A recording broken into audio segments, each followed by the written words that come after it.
Good evening प्यारे बच्चों, क्या हाल चाल? बढ़िया होंगे, मस्त होंगे। जैसा कि हमने पिछली वीडियो में पढ़ा था, जो अंसार हम सेट नंबर 1 लगा रहे थे, उसमें हमने क्या करा था बेटा, जो सेकेंड क्वेश्चन है आपका, ठीक है, जो आपका अंसार में खंड बा था, उस खंड बा को हम अच्छी तरह से क्या कर चुके थे, समझ चुके थे और उतने क्वेश्चन हम लगा चुके थे। आज बारी है उससे आगे बढ़ने की। आज हम पहुंचेंगे खंड सा पे और क्वेश्चन नंबर 3 पे, ठीक है। यहाँ के जो क्वेश्चन होते हैं प्यारे बच्चों, वो 2 नंबर के होते हैं, आपको याद रखना पड़ेगा। यहाँ के जो क्वेश्चन होते हैं वो 2 नंबर के होते हैं और 4 क्वेश्चन जो है वो आपके बोर्ड एग्जाम में पूछे जाते हैं, ठीक है। क्योंकि हमारे लिए एक एक नंबर महत्वपूर्ण होता है, तो हम उसको बिल्कुल कम नहीं आंक सकते, ठीक है। और हम क्या करेंगे, हम आगे पढ़ेंगे। जो खंड सा के क्वेश्चन है बेटा, ये 8 नंबर का टोटल आता है। टोटल थर्ड क्वेश्चन जो है वो बेटा 8 नंबर का आता है। इसके अंदर आपको 4 जो क्वेश्चन है वो आपको पढ़ने को मिलेंगे। यहाँ पे हम क्या करेंगे, 4 क्वेश्चन लगाने वाले हैं जो 2-2 नंबर के होते हैं, ठीक है। तो यहाँ पे पहला ही क्वेश्चन जो है खंड सा का, यानी तीसरे का काखंड जो है वो है, परमाणु के रदरफोर्ड मॉडल की मुख्य कमियां क्या है, ठीक है। क्वेश्चन हमारा क्या है, जो हमने रदरफोर्ड का परमाणु मॉडल पढ़ चुके हैं, ठीक है, हाइड्रोजन स्पेक्ट्रम वाले चैप्टर में। तो उसमें हमें क्या करना है, हमें उस रदरफोर्ड परमाणु मॉडल की कमियों के बारे में बताना है कि कौन कौन सी कमियां जो थी वो हमारे रदरफोर्ड मॉडल में उपलब्ध थी। तो यहाँ पर अगर बात करिए यार रदरफोर्ड के परमाणु मॉडल की, प्यारे बच्चों ध्यान से समझेंगे, क्योंकि ये जो क्वेश्चन है वो प्रीवियस ईयर एग्जाम में आए हुए क्वेश्चन है, तो वहां से आप समझ सकते हैं कितने इंपॉर्टेंट है। तो इसीलिए हम इनको क्या करेंगे, बारी बारी से ध्यान से समझते हुए लगाएंगे, ठीक है। तो परमाणु मॉडल के रदरफोर्ड मॉडल की 2 कमियां थी, ठीक है। मुख्य जो कमियां थी वो कितनी थी, 2। तो हम लिखेंगे परमाणु मॉडल। यहाँ पे इस शब्द का यूज कर ले, क्योंकि परमाणु मॉडल बहुत सारे वैज्ञानिकों ने दिया है, जैसे थॉमसन का परमाणु मॉडल, रदरफोर्ड का परमाणु मॉडल, ठीक है। और यहाँ पे अगर बात करिए तो बोहर ने भी दिया था, ठीक है। तो इसलिए बहुत सारे वैज्ञानिक थे जिन्होंने परमाणु मॉडल दिया है। इसीलिए हम यहाँ पे लिखेंगे, हम किसकी बात कर रहे हैं, रदरफोर्ड मॉडल की बात कर रहे हैं। तो हम इसीलिए लिख रहे हैं कि इस परमाणु मॉडल के आधार पर के अंदर मुख्य 2 कमियां प्राप्त हुई, ठीक है। कितनी कमियां प्राप्त हुई बेटा, मुख्य 2 कमियां।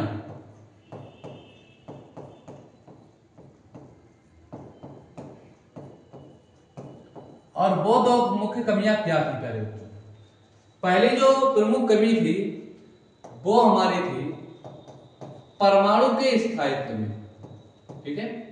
वो कमी किससे संबंधित थी, परमाणु के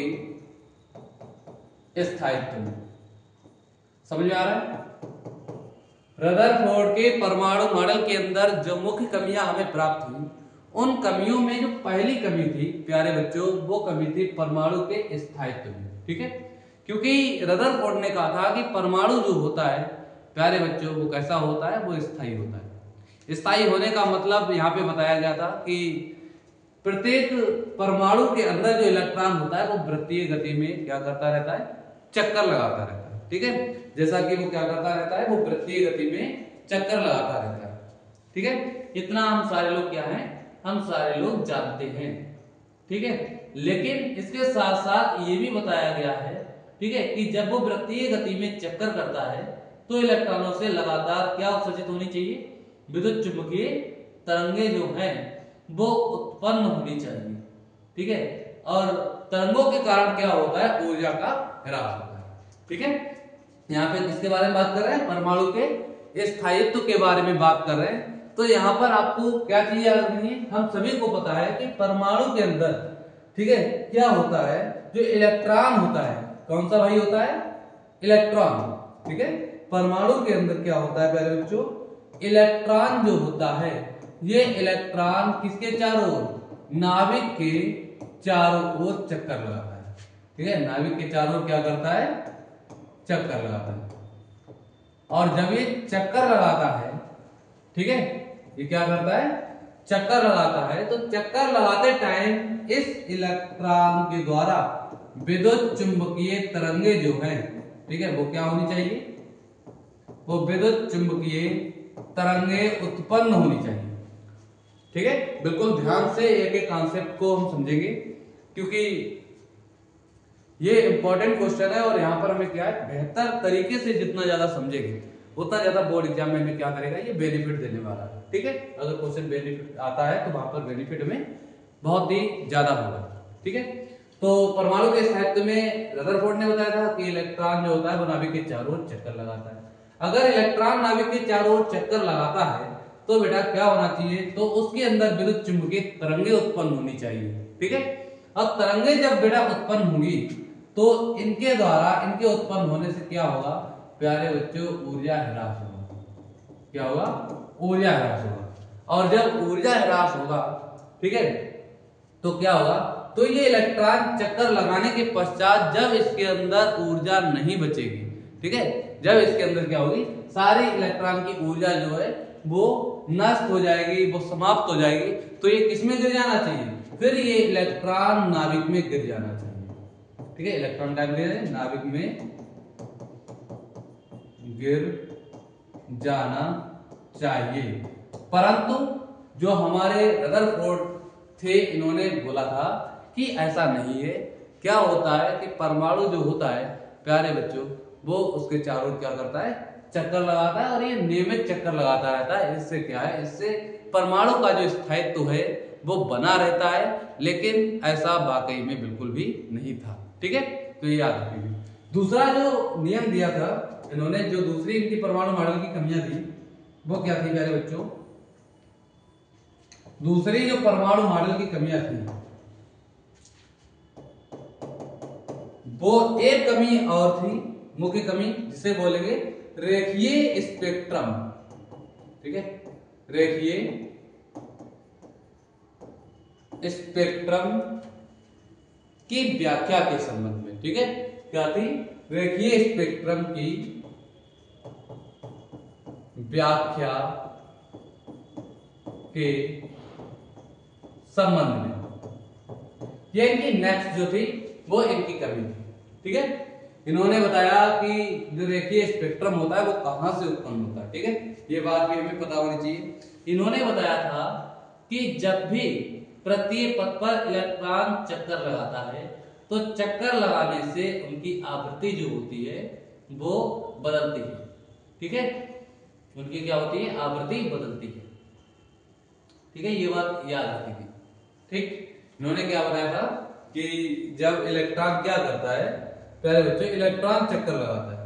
ठीक है, इन्होंने क्या बताया था कि जब इलेक्ट्रॉन जो है, इलेक्ट्रॉन ये चक्कर लगाता है तो चक्कर लगाने से क्या होता है, आवृत्ति जो है प्यारे बच्चों, वो आवृत्ति लगातार परिवर्तित होती है। आवृत्ति परिवर्तित होने से विद्युत चुंबकीय तरंगें उत्पन्न होती है। क्या उत्पन्न होती है, विद्युत चुंबकीय, सॉरी थोड़ा सा स्पेशल लैंग्वेज में लिख दिया, इसको थोड़ा सा सही से लिखने का प्रयास करूंगा। विद्युत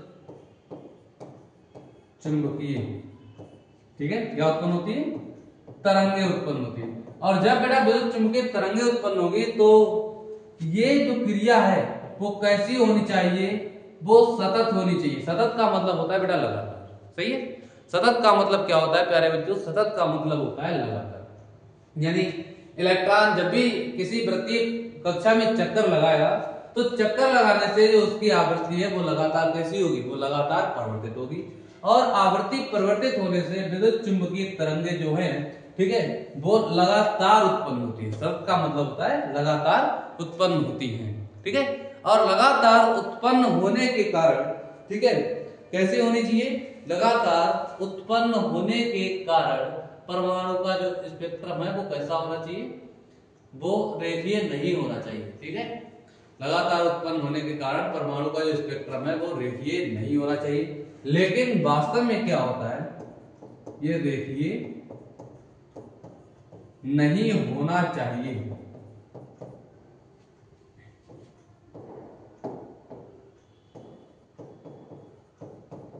परंतु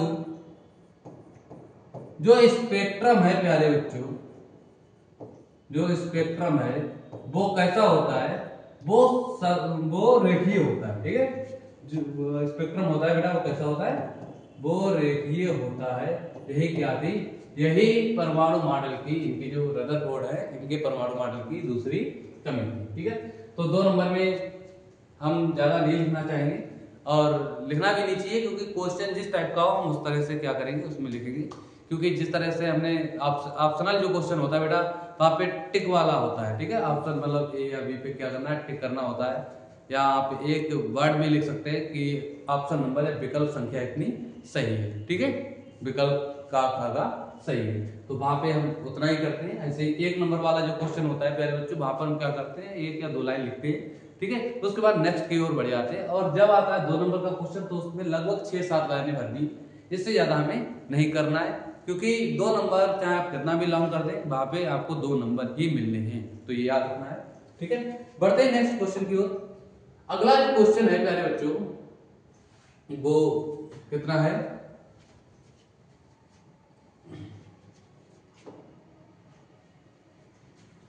वो क्वेश्चन है, एक उत्तल लेंस पर प्रकाश की किरणें चित्र के अनुसार पड़ रही हैं। यदि लेंस की फोकस दूरी 20 सेंटीमीटर है तो प्रतिबिंब की स्थिति ज्ञात कीजिए, किरण का मार्ग भी दिखाइए। तो बेटा ये क्या है, ये आपका चित्र है, ठीक है। ये आपका चित्र है जो आपको बोर्ड एग्जाम में बना हुआ मिलेगा जहां तक, क्योंकि जो हम एक सेट लगा रहे हैं इस सेट में ये जो क्वेश्चन था उस क्वेश्चन के अंदर ही क्या था, ये हमारा जो चित्र था वो बना हुआ था, ठीक है। तो इसके बाद हम बात करते हैं कि चित्र में पहली चीज तो दिया क्या है। यहाँ पे अगर हम बात करें तो लेंस की फोकस दूरी में दे रखी है, ठीक है। लेंस की फोकस दूरी कितनी दे रखी है, 20 सेंटीमीटर, जो कि हमने ऑलरेडी नोट कर रखी है, F बराबर 20 सेंटीमीटर। बात करते हैं आगे, इसमें क्वेश्चन में तो बेटा कुछ नहीं दे रखा है, लेकिन जो हमारा डायग्राम है, जो हमारा चित्र हमें सामने दर्शाया गया है, इस चित्र में दिखाया गया है कि दाईं ओर एक वस्तु क्या रखी है, ओ रखी है, और इस ओ की दूरी जो डिस्टेंस है वो क्वेश्चन में ही कितना दिखाया गया है, 10 सेंटीमीटर दिखाया गया है। इसीलिए क्योंकि वस्तु की दूरी को हम यू लिखते हैं, लेंस या दर्पण से वस्तु की दूरी को हमेशा कैसे रिप्रेजेंट किया जाता है प्यारे बच्चों, यू से किया जाता है। लेकिन यहाँ पे माइनस और प्लस ये डिसाइड करता है ये लेंस की किस तरह, ठीक है।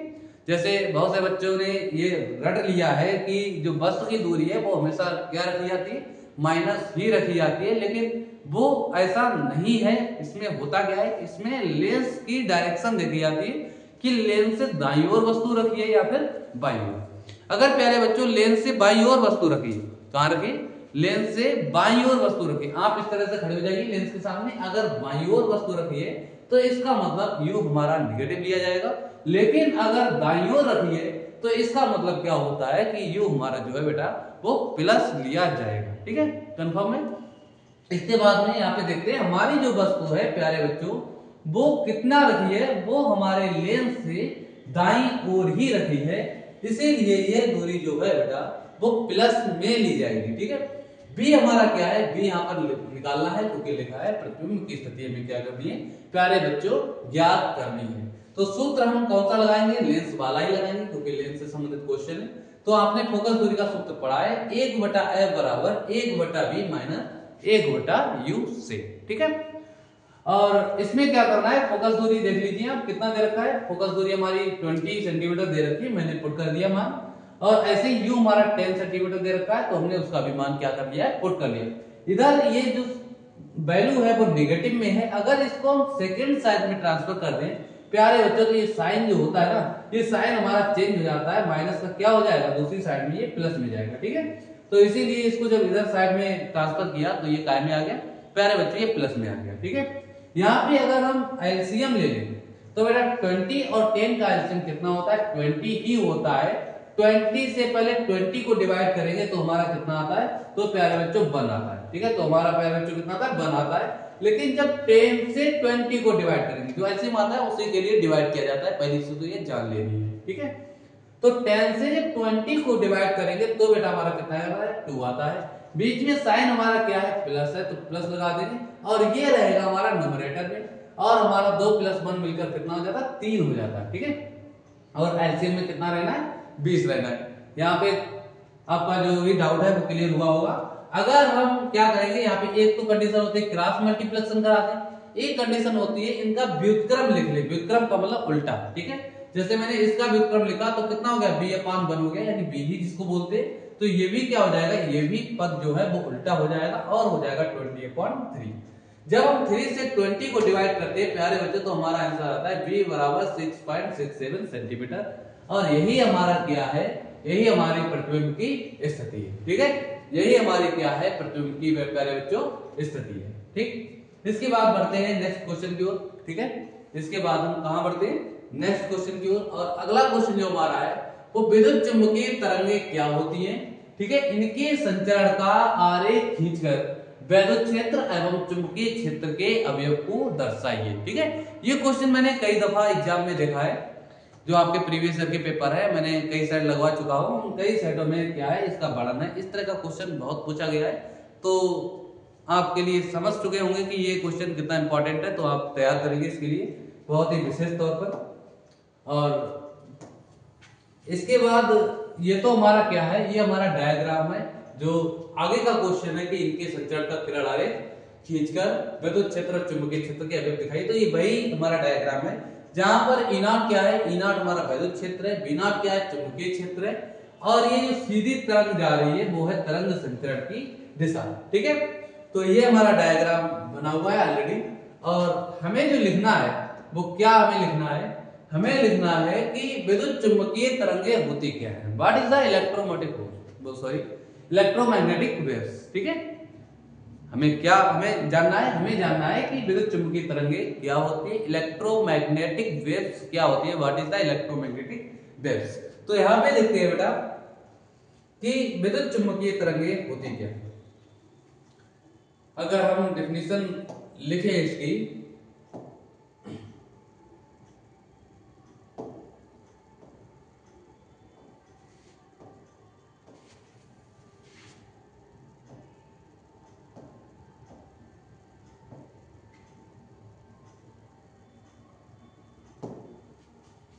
अगर हम बेटा इसकी डेफिनेशन को लिखें तो डेफिनेशन क्या होगी कि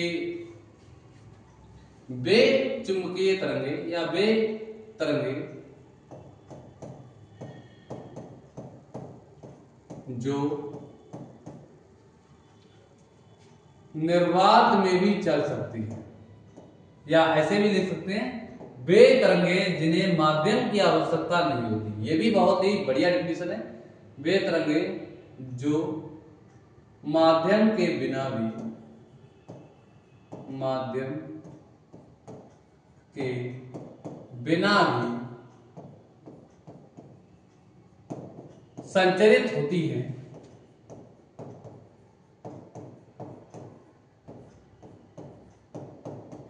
संचरित होती हैं,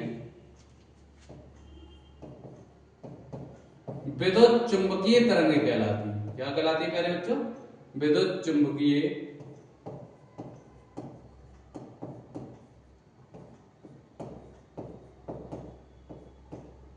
तरंगे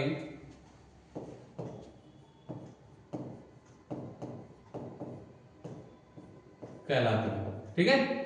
ये इसकी डिफिनेशन हो जाएगी कि वे तरंगे जो माध्यम के बिना भी संचरित होती है, प्यारे बच्चों विद्युत चुंबकीय तरंगे कहलाती है, ठीक है। जैसे इसके अंदर अगर बात करें तो गामा किरणें, प्रकाश भी हो जाएगा, ठीक है। गामा किरणें हो जाएगा, प्रकाश हो जाएगा, सूक्ष्म तरंगे हो जाएगा, ठीक है। ये जो तरंगे हैं बेटा, ये कैसी तरंगे होती है, ये ऐसी तरंगे होती है जो माध्यम के बिना भी संचरित होती है, ठीक है। ये विद्युत चुंबकीय तरंगे कहलाती, या हम इसकी कई सारे डिफिनेशंस जो है वो प्यारे बच्चों हम बना सकते हैं, ठीक है। तो यहाँ पे 2 नंबर का क्वेश्चन था, हमने एक डिफिनेशन खूबसूरत से लिखेंगे और साथ में एक डायग्राम बनाएंगे, ठीक है। तो ये इसका क्या है, सॉल्यूशन है। इसके बाद बढ़ते हैं अगले क्वेश्चन की तरफ। चुंबकीय द्विध्रुव आघूर्ण का सूत्र स्थापित कीजिए। हम सभी जानते हैं कि चुंबकीय द्विध्रुव जो आघूर्ण होता है प्यारे बच्चों वो क्या होता है। चुंबकीय द्विध्रुव आघूर्ण को एम से रिप्रेजेंट करते हैं, ठीक है। किससे रिप्रेजेंट करते हैं प्यारे बच्चों, एम से रिप्रेजेंट करते हैं।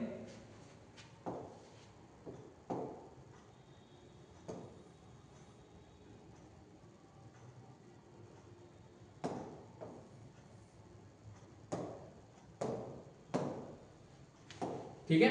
तो सबसे पहले हम क्या करते हैं, चुंबकीय बल आघूर्ण का सूत्र का इस्तेमाल करते हैं। यहाँ के लिए हम क्या करेंगे, चुंबकीय बल आघूर्ण का इस्तेमाल करेंगे, जो कि हमारा होता है टाउ बराबर mv sin थीटा। ठीक है।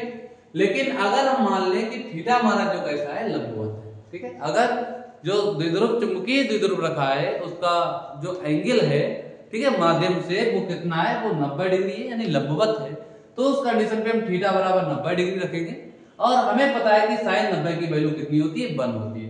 तो ऐसी कंडीशन में जो टाउ मैक्स बराबर mv sin थीटा था, वो हम मैक्सिमम कंडीशन में कितना रह जाएगा, वो mv रह जाएगा। ठीक है। मैक्सिमम कंडीशन में कितना रह जाएगा, mv रह जाएगा। यहां से m की डिफिनेशन हमें निकालनी है, तो b को सेकंड साइड में ट्रांसफर करेंगे, तो m बराबर हो जाएगा टाउ मैक्स अपॉन b। ठीक है। तो m बराबर क्या हो जाएगा, टाउ मैक्स अपॉन b हो जाएगा। और यहाँ पर अगर इसकी डिफिनेशन लिखे तो हम क्या करेंगे, हम सबसे पहले b को मानेंगे एकांक। b को क्या मान लेंगे प्यारे बच्चों, b को मान लेंगे एकांक।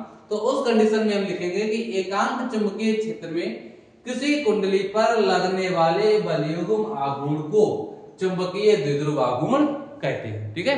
हम इसको क्या लिखेंगे प्यारे बच्चों, हम इसे लिखेंगे कि एकांक चुंबकीय क्षेत्र में किसी कुंडली पर लगने वाले बलयुग्म आघूर्ण को चुंबकीय द्विध्रुव आघूर्ण कहते हैं। ठीक है। तो ये इसका क्या हो गया, ये इसका आंसर हो गया।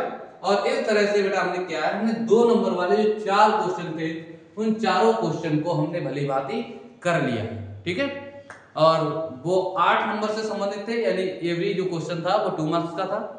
अब बात आती है 3 मार्क्स के क्वेश्चंस की। टोटल जो क्वेश्चंस का नंबर होता है 3 मार्क्स वाले, वो 10 क्वेश्चन आते हैं आपके। ठीक है। यहाँ पे आपको कोई भी अथवा का क्वेश्चन नहीं मिलेगा। अगर बाई चांस मिलता है तो एक क्वेश्चन मामूली सा जो है वो आपको अथवा में मिल सकता है, वरना 10 के 11 क्वेश्चन हो सकते हैं, जिनमें से आपको 10 करने होते हैं। ठीक है। लेकिन जहां तक चांस आप ये मान के चलिए कि आपको अथवा में क्वेश्चन 3 नंबर में नहीं मिलेगा, आपको 10 के 10 क्वेश्चन करने हैं। ठीक है। आपके जो एग्जामिनेशन हॉल में क्वेश्चन पेपर आता है, उसमें जो आपके एग्जाम के मार्क्स हैं वो सबसे ज्यादा डिपेंड करते हैं इन्हीं 10 क्वेश्चंस पे। क्यों? क्योंकि ये 3 मार्क्स का 1 क्वेश्चन होता है, 10 क्वेश्चन आते हैं। आप हिसाब लगा सकते हैं कि 10 की गुणा अगर 3 से करी जाए तो बेटा पे 30 मार्क्स के सिर्फ यही क्वेश्चन आते हैं। ठीक है। जो 70 में से लगभग 40% हिस्सा है। ठीक है। जो 70 मार्क्स में से जो 30 नंबर है वो टोटल का कितना हिस्सा है, वो टोटल का 40% हिस्सा है, यानी 40% आपकी यही जो क्वेश्चन है वो आपकी तय करते हैं कि आपका जो रिजल्ट है वो कैसा रहने वाला है। ठीक है। चलिए स्टार्ट करते हैं, क्वेश्चन की तरफ बढ़ते हैं। हमारा जो क्वेश्चन का है, ये क्वेश्चन जो हमारा है वो कितने नंबर का है, ये क्वेश्चन हमारा 3 नंबर का है कि गॉस के नियम का उपयोग करते हुए एक अनंत लंबाई के एक समान आवेशित सीधे तार के कारण उत्पन्न विद्युत क्षेत्र का सूत्र व्युत्पन्न कीजिए। ठीक है। बहुत ही मोस्ट इंपॉर्टेंट जो क्वेश्चन है, ये आपका गॉस के प्रमेय से संबंधित अनुप्रयोग है। ये पहला अनुप्रयोग है और दूसरा अनुप्रयोग, ये दोनों क्वेश्चन बहुत ही ज्यादा इंपॉर्टेंट होते हैं और सामान्यतः अधिकतर लगभग सभी सेट्स में ये बदल बदल के आते रहते हैं आपको, यानी आप ऐसे समझ के निश्चित होकर चलिए कि गॉस की प्रमेय से संबंधित जो क्वेश्चन है वो आपको बोर्ड एग्जाम में मिलेगा ही मिलेगा। ठीक है। ये आप अच्छे से समझ के चलिएगा बिल्कुल। ठीक है। इसके बाद में चलिए स्टार्ट करते हैं क्वेश्चन को, क्योंकि टाइम धीरे धीरे आगे बढ़ रहा है। तो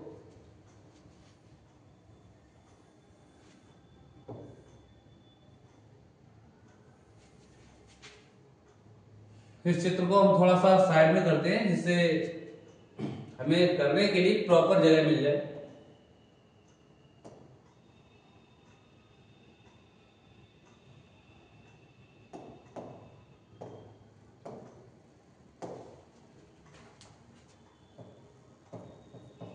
सबसे पहले बेटा हम चित्र की तरफ देखेंगे। चित्र में क्या है, ये कोई अनंत लंबाई का चालक तार है जो एक समान रूप से कैसा है, आवेशित है।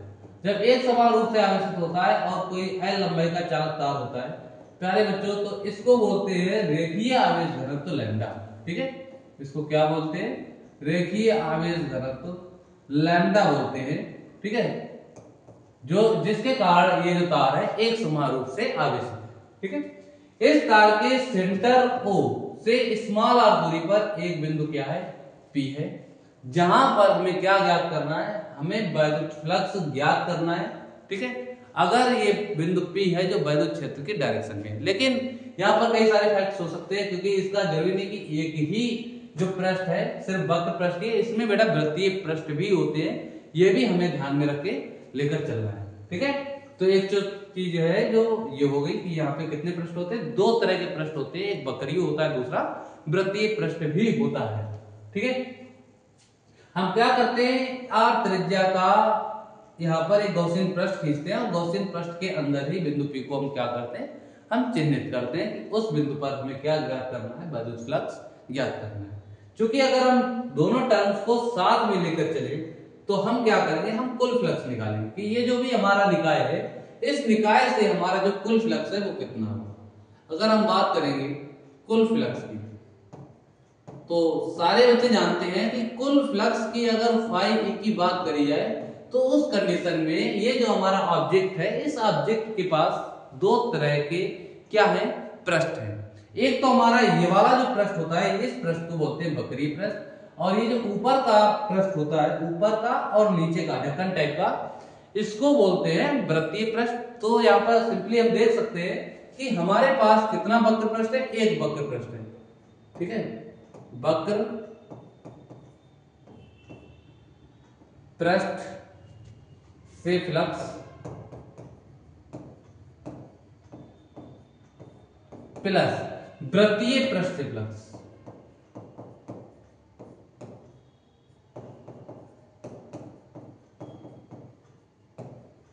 ठीक है, ये हमारे क्या हो गए, दो बातें हो गई कि अगर हम पूरे ऑब्जेक्ट से फ्लक्स निकालेंगे तो उस कंडीशन पर क्या करना होगा, हमें दो तरह का जो है फ्लक्स हमें प्राप्त करना पड़ेगा।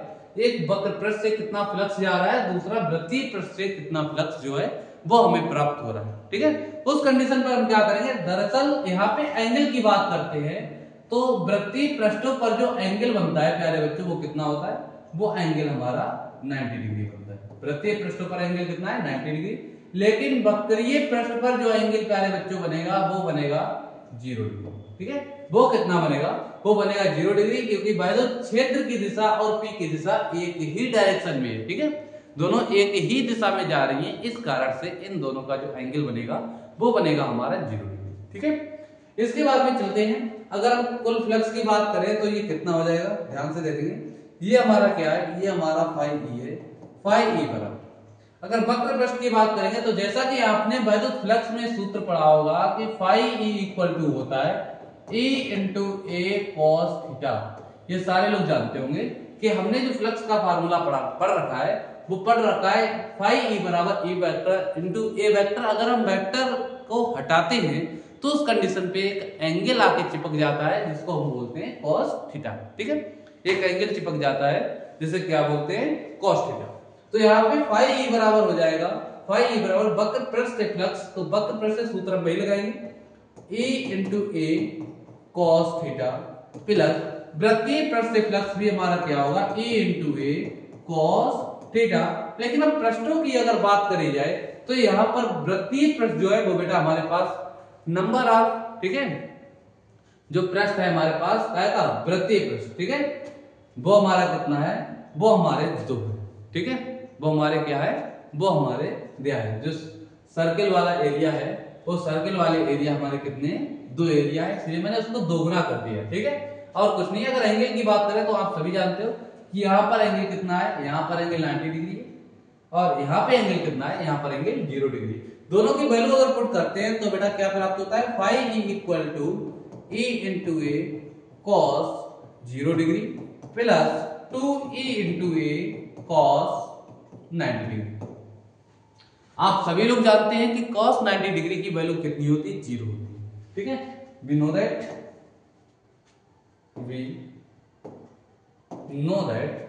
cos 90 degree equal to 0, cos 0 degree equal to 1। ये वैल्यू हमें ऑलरेडी पहले से ही पता है, तो उस कंडीशन में बेटा क्या होगा, फाई ई इक्वल टू हो जाएगा E इंटू ए प्लस 0। ठीक है, कितना हो जाएगा, E इंटू ए इक्वल फाई बराबर ए इंटू ए प्लस 0 हो जाएगा। ठीक है, ये चीज हमारा क्या है यहाँ पे कंफर्म होगा। इसके बाद में प्यारे बच्चों हम क्या करते हैं, इसके बाद हम क्या करेंगे, हमें चूंकि क्या करना है, वैद्युत क्षेत्र का सूत्र उत्पन्न करना है। ठीक है, तो वैद्युत क्षेत्र का सूत्र उत्पन्न करने के लिए हम यहाँ पे गॉस की प्रमेय की सहायता लेंगे, चूंकि हम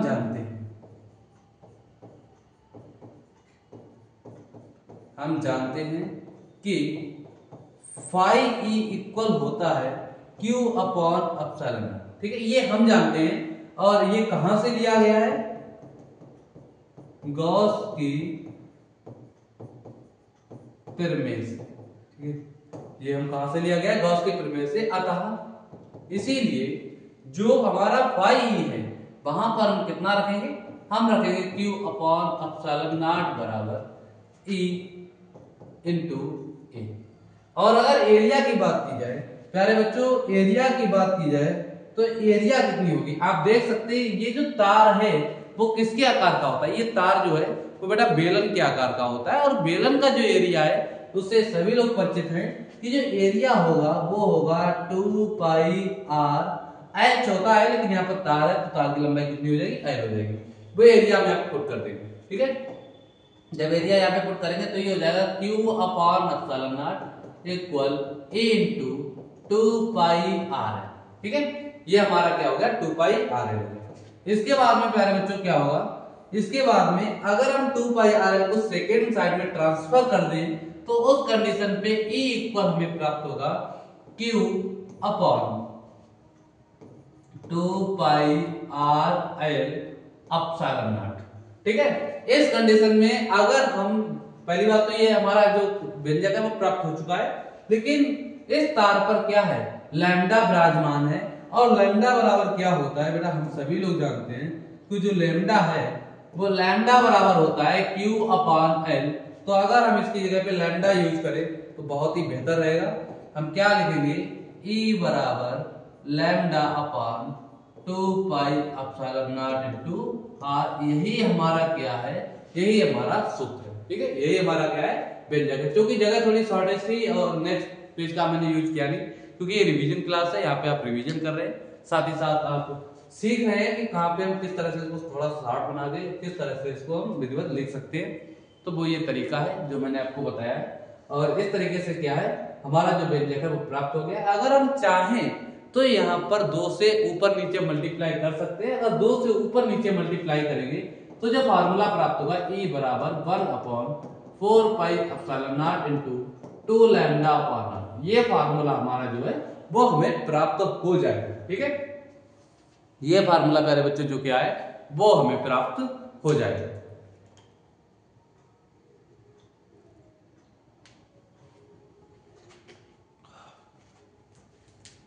इसके बाद बढ़ते हैं नेक्स्ट क्वेश्चन की ओर।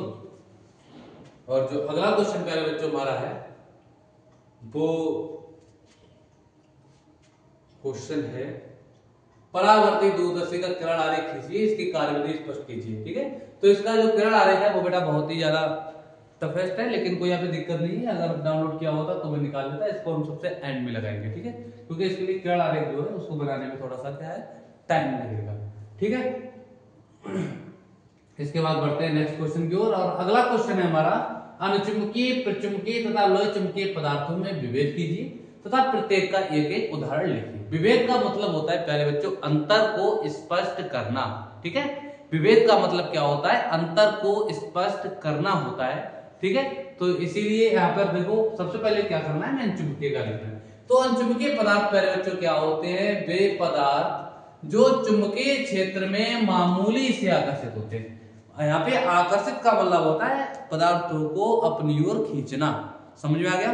ठीक है, तो अनचुंबकीय पदार्थ क्या होते हैं, वे पदार्थ होते हैं जो चुंबकीय क्षेत्र में मामूली से आकर्षित होते हैं, अनुचुंबकीय पदार्थ कहलाते हैं। इनमें प्यारे बच्चों क्या पाया जाता है, इनमें प्यारे बच्चों इलेक्ट्रॉन्स पाए जाते हैं। ठीक है, इसमें क्या पाए जाते हैं प्यारे बच्चों, इलेक्ट्रॉन्स पाए जाते हैं। ठीक है, लेकिन ये इलेक्ट्रॉन्स होते कैसे हैं, क्योंकि ये अनचुंबकीय, प्रचुंबकीय, लोहचुंबकीय इलेक्ट्रॉन तो तीनों में पाए जाते हैं। ठीक है, इलेक्ट्रॉन जो हमारे होते हैं वो इन तीनों में पाए जाते हैं, लेकिन किस प्रकार के इलेक्ट्रॉन पाए जाते हैं उन्हें समझने के लिए यहाँ पर हम देखेंगे कि यहाँ पर लिखा है अयुग्मित इलेक्ट्रॉन। ठीक है, यानी अचुंबकीय पदार्थों में अयुग्मित इलेक्ट्रॉन पाए जाते हैं। और इनका जो एग्जाम्पल है अयुग्मित पदार्थों का जो एग्जाम्पल है वो एग्जाम्पल हमारा क्या क्या है, एल्यूमिनियम है, ऑक्सीजन है, सोडियम है, एटीसी एक्स्ट्रा और भी आगे है, ठीक है, लेकिन यहाँ पर 3 पर्याप्त है, सफिशिएंट है। इसके बाद नेक्स्ट हेडिंग की तरफ बढ़ते हैं। अगली हेडिंग है हमारी प्रचुंबकीय पदार्थ। तो बेटा प्रचुंबकीय पदार्थ क्या होते हैं, प्रति का मतलब होता है विपरीत डायरेक्शन में,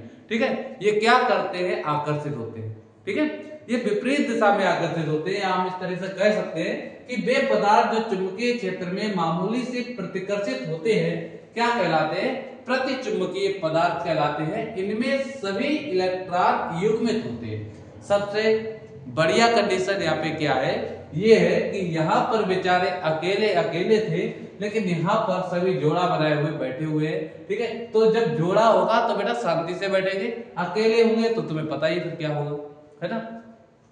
अकेले जो होते हैं वो उत्पाती होते हैं, क्या करते हैं, उत्पात मचाते हैं। लेकिन यहाँ पे क्या है, युग्मित है, सारे के सारे जोड़ा बनाए बैठे हैं, तो वो शांति से बैठेंगे, यानी वो आकर्षित नहीं होंगे, वो हल्के से क्या हो जाएंगे, वो हल्के से प्रतिकर्षित हो जाएंगे।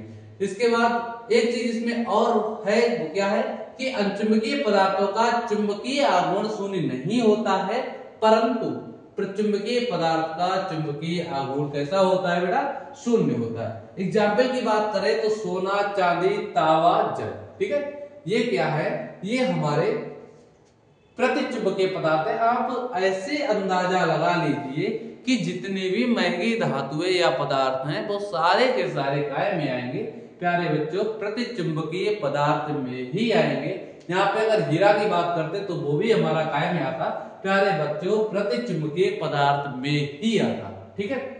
इसके बाद बात करते हैं लोह चुंबकीय पदार्थ की। तो लोह चुंबकीय पदार्थ क्या होते हैं, ऐसे पदार्थ जो चुंबकीय क्षेत्र में बहुत ज्यादा तेजी से आकर्षित होते हैं, ठीक है, एकदम से फटाक से, ठीक है, क्या होते हैं, आकर्षित होते हैं। तो ऐसे पदार्थों को हम क्या कहते हैं प्यारे बच्चों, लोह चुंबकीय पदार्थ कहते हैं। और इन पदार्थों का जो चुंबकीय आघूर्ण होता है वो प्यारे बच्चों बहुत ज्यादा होता है, ठीक है। इन पदार्थों का जो चुंबकीय आघूर्ण होता है वो बेटा बहुत ज्यादा होता है। जैसे अगर एग्जाम्पल की बात करें तो प्यारे बच्चों लोहा हो गया, निकेल हो गया, कोबाल्ट हो गया, एटीसी एक्स्ट्रा और भी आ गए, ठीक है। तो ये हमारे कैसे पदार्थ है, ये हमारे पदार्थ जो है मेरे बच्चों वो लोह चुंबकीय पदार्थ है। इसके बाद बढ़ते हैं नेक्स्ट क्वेश्चन की ओर, ठीक है। अगला क्वेश्चन जो हमारा है कि ऊर्जा बैंड के आधार पर चालकों, कुचालकों एवं अर्धचालकों के वर्गीकरण की व्याख्या कीजिए। बहुत प्यारा क्वेश्चन है और बहुत ही ज्यादा इंपॉर्टेंट क्वेश्चन है। ये सारे क्वेश्चन आपके जो है वो 3 मार्क्स के जो भी हम अभी लगा रहे हैं, ठीक है। तो सबसे पहले बात करते हैं चालकों की कि चालक होते क्या है, ठीक है। तो देखो प्यारे बच्चों, चालक क्या होते हैं, ऐसे पदार्थ होते हैं जिनके पास मुक्त इलेक्ट्रॉनों की संख्या बहुत अधिक होती है, ठीक है। क्योंकि जिसके पास मुक्त इलेक्ट्रॉनों की संख्या बहुत ही ज्यादा होगी वही पदार्थ क्या कहलाएंगे प्यारे बच्चों, चालक कहलाएंगे। और जिसके पास इलेक्ट्रॉनों की संख्या बहुत ही कम होगी वो क्या कहलाएंगे, वो कुचालक कहलाएंगे। यहां समझ गए। और जिनके पास मीडियम है यानी है लेकिन वो बेचारे, जैसे आप एज एग्जाम्पल जो बहुत रिच होते हैं, ठीक है, वो क्या करते हैं, उनके पास रुपए बहुत ज्यादा होते हैं तो वो रुपए क्या करते हैं, वो धीरे धीरे दान करते रहते हैं थोड़ा बहुत, ठीक है। लेकिन जो अचालक होते हैं या जो गरीब होते हैं वो क्या करते हैं, वो दान को एक्सेप्टेंस कर लेते हैं लेकिन दान इतना नहीं कर पाते।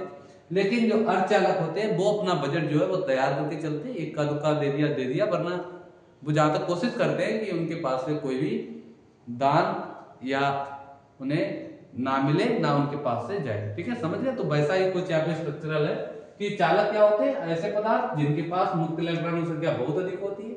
और ये संयोजी बैंड जो होता है, ठीक है, से चालन बैंड में आसानी से जा सकते हैं। ये तभी जा सकते हैं जब ये चालक होंगे, ठीक है।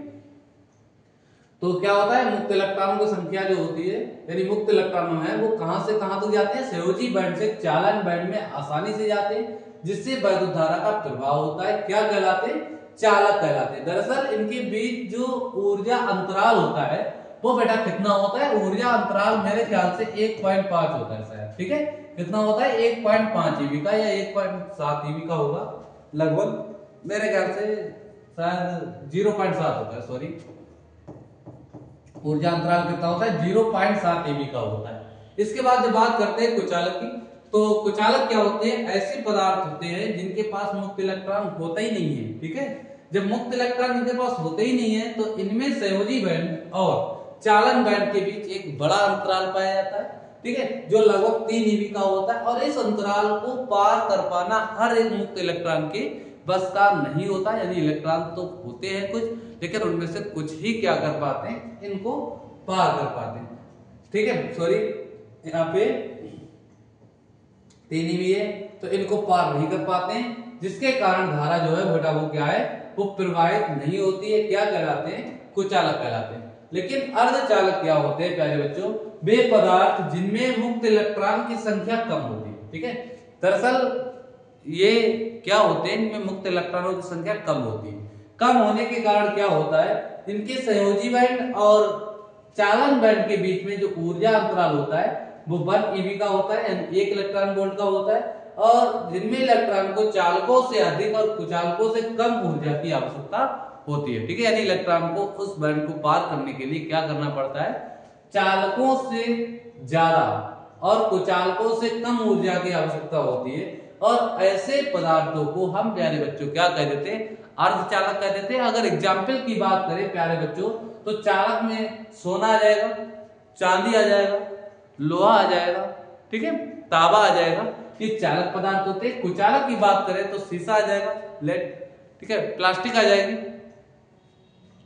और कागज आ जाएगा। इस तरह के जो पदार्थ होते हैं बेटा वो कुचालक होते हैं। और भी बहुत सारी एग्जाम्पल्स हैं, ठीक है। अर्धचालक की बात करें तो सिलिकॉन है, जर्मेनियम है, ये सारे क्या हैं, ये अर्धचालक होते हैं, ठीक है। जो कि हमने यहाँ पे बताया नहीं है, लेकिन चूंकि लिखा नहीं है, लेकिन वो चीज मैंने इसीलिए आपको क्या है मौके की बता दी, ठीक है, ध्यान रखेंगे। इसके बाद जो नेक्स्ट क्वेश्चन है वो हमारा है स्वप्रेरकत्व से आप क्या समझते हैं। तो दरअसल स्वप्रेरकत्व में एक ही कुंडली होती है और जब उस कुंडली में धारा प्रवाहित करने के बाद धारा के मान में लगातार परिवर्तन किया जाता है, ठीक है। क्या किया जाता है, धारा प्रवाहित कर धारा के मान में लगातार परिवर्तन किया जाता है। तो उसी धारा में उसी कुंडली में एक प्रेरित धारा उत्पन्न हो जाती है और साथ ही साथ एक विद्युत वाहक बल भी उत्पन्न हो जाता है। यह घटना क्या कहलाती है, यह घटना स्वप्रेरण कहलाती है। एक बार फिर से समझते हैं। दरअसल स्वप्रेरण में होता क्या है, एक कुंडली होती है और उस कुंडली में धारा प्रवाहित कर उसके मान में लगातार परिवर्तन किया जाता है। परिवर्तन करने के बाद क्या होता है, उस कुंडली में एक प्रेरित धारा उत्पन्न होती है जो मुख्य धारा के विपरीत दिशा में बहती है, ठीक है। और इस घटना को, इस पूरे घटनाक्रम को हम क्या कहते थे, स्वप्रेरण कहते थे। और स्वप्रेरण की घटना में क्या होता है कि जो फ्लक्स ग्रंथिकाओं की संख्या होती है वो निर्भर करती है धारा पे, ठीक है। फ्लक्स ग्रंथिकाओं की जो संख्या होती है वो निर्भर करती है मुख्य धारा पे। यानी हम कह सकते हैं कि n फाई समानुपात I, ठीक है, या अनुक्रमानुपाती है। जैसे ही हम अनुक्रमानुपात का साइन हटाते हैं एक नियतांक हमारे बीच आ जाता है L, ठीक है। यानी n phi equal to Li। L ही हमारा क्या है, स्वप्रेरण गुणांक है या स्वप्रेरकत्व है। हम इस तरह से भी कह सकते हैं L क्या है हमारा, L स्वप्रेरकत्व या स्वप्रेरण गुणांक है। I को अगर सेकंड साइड में लेकर जाएंगे तो L बराबर हमारा आ जाता है n फाई अपान I, ठीक है। L हमारा क्या आ जाता है, n फाई अपान I आ जाता है। अगर I को प्यारे बच्चों हम एकांक मान लें, I को हम क्या मान लें, एकांक मान लें, तो उस कंडीशन में क्या होता है, यदि किसी कुंडली में एकांक धारा प्रवाहित हो रही हो तो उस कुंडली में फ्लक्स ग्रंथिकाओं की संख्या ही किसके बराबर होती है बेटा, स्वप्रेरण गुणांक के बराबर होती है। या फ्लक्स ग्रंथिकाओं की संख्या को ही स्वप्रेरण गुणांक कहते हैं। क्योंकि इसका मात्रक प्यारे बच्चों क्या होता है, हेनरी होता है। इसीलिए हमने यहाँ पे लिख रखा है कि इसका मात्रक क्या होता है, हेनरी होता है। उसके बाद में अगर बात करें इसके पीछे के न्यूमेरिकल को, तो एक कुंडली का स्वप्रेरकत्व हमारा कितना दिया है, 0.4 मिली हेनरी दिया है। देखिए L इक्वल टू कितना है, 0.4 मिली हेनरी, ठीक है। उसके बाद टाइम की बात की जाए, इसको बहने वाली धारा का मान कितना, 0.1 सेकंड में। टाइम दे रखा है 0.1 सेकंड में कितना हो जाता है, 1 एम्पियर से परिवर्तित हो जाती है। यानी 1 एम्पियर परिवर्तन होता है तो डेल्टा इक्वल टू 1 एम्पियर। ज्ञात हमें क्या करना है, विद्युत वाहक बल, ठीक है। ज्ञात हमें क्या करना है पहले बच्चों, विद्युत वाहक बल ज्ञात करना है। तो हम सूत्र लगाएंगे विद्युत वाहक बल के पदों में, E बराबर होता है minus L delta I upon delta T से। तो यहाँ पर डेल्टा I की वैल्यू 1 एम्पियर है, डेल्टा T की वैल्यू 0.1 सेकेंड है, तो 0.1 रखेंगे। पॉइंट जब हटाएंगे तो पॉइंट की बाद एक डिजिट है, इसीलिए ऊपर एक जीरो क्या है हमारा बढ़ जाएगा, ठीक है। अगर 0.4 की मल्टीप्लाई 10 से करा दी जाए तो आप समझ सकते हैं कि x पॉइंट से ये 0 हमारा जो कट जाएगा, 4 बन जा 4 होता है, और जो हमारा E का वैल्यू आएगा, जो विद्युत वाहक बल का मान आएगा, वो हमारा कितना आएगा, वो 4 मिली वोल्ट है। ठीक है, कितना आएगा, 4 मिली वोल्ट। ठीक है, इसके बाद नेक्स्ट क्वेश्चन, ट्रांसफार्मर का सिद्धांत क्या है। ऊंचाई ट्रांसफार्मर का परिपथ चित्र आरेख बनाकर कार्यविधि समझाइए। ये क्वेश्चन बेटा हम कल करेंगे क्योंकि टाइम ओवर हो गया है, और दरअसल अभी मेरे पास इतना टाइम है नहीं कि मैं इस जो सेट को एक कंटिन्यूअस तरीके से पूरा एक दिन में समाप्त करा पाऊं, लेकिन आने वाले समय में हमारा क्या होगा, एक अंशांक सेट जो होगा वो एक पूरा का पूरा होगा।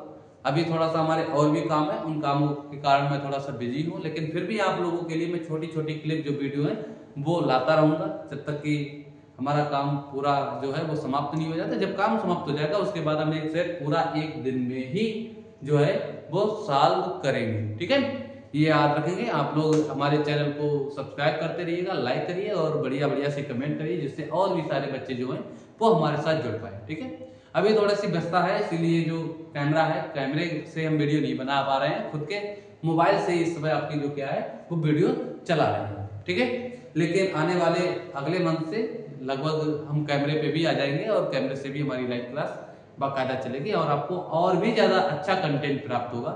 लेकिन तब तक के लिए अब क्या है, आप यहाँ पे थोड़ा सा मेहनत करिए, थोड़ा कंप्रोमाइज करिए। इसके लिए धन्यवाद। ठीक है, जय हिंद, जय भारत।